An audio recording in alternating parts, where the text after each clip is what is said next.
Današnja novica ima svoj začetek v septembru 2008, ko sem na kongregaciji za škofe v pogovoru s prefektom kardinalom Rejem omenil, da se mi bliža 30-letnica škofovske službe in 75-letnica življenja, ko naj vsak škof ordinari po predpisih zaprosi za razrešitev škofovske službe.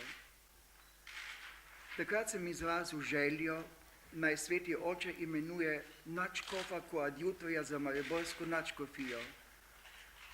To sem storil iz dveh razlogov, da bi škofovska služba potekala kontinuirano, brez daljšega presledka, kakor je bilo po smrti škofa Maksimiljana Držečnika, mojega predhodnika. Ker nadškof koadjutor s pravico nasledstva ima večje kompetence, saj lahko posamezno področje sprejme v popolno oblast. Tako je bil v začetku leta 2009 imenovan za koadjutorja naše nadškofije dr. Anton Stres, ob koncu istega leta pa dr. Marjan Turnšek, kjer je bil dr. Stres imenovan za ljubljanskega nadškofa metropolita.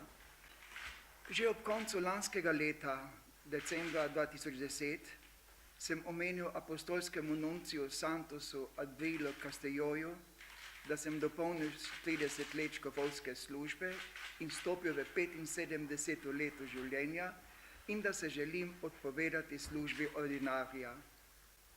Po posvetovanju z njim sem prošnjo oddal takoj po novem letu in včeraj dopoldne sem iz nunciature zvedel, da je papež Benedikt XVI. Prošnjo sprejel in ugodil. To je bilo objavljeno v Vatikanu danes ob 12. uri.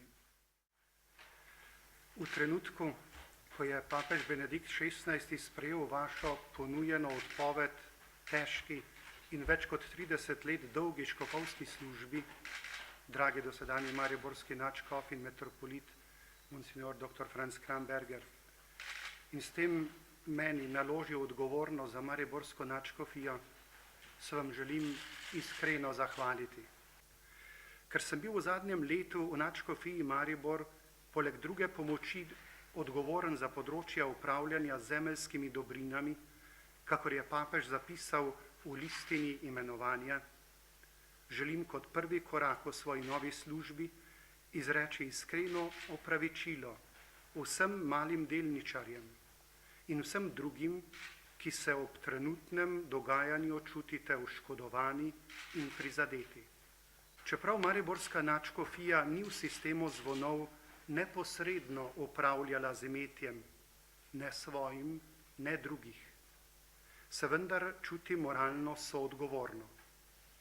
Prevzemam to odgovornost in želim s pomočjo sodelavcev, domačih in tujih, narediti vse, da se najde najugodnejša rešitev. Vsem zaskrbljenim pa želim sporočiti še to, da zaradi nastalih finančnih težav nadškofije nikakor ne bodo v ničemer okrnjeni zbrani prispevki za karitativno in misijonsko dejavnost.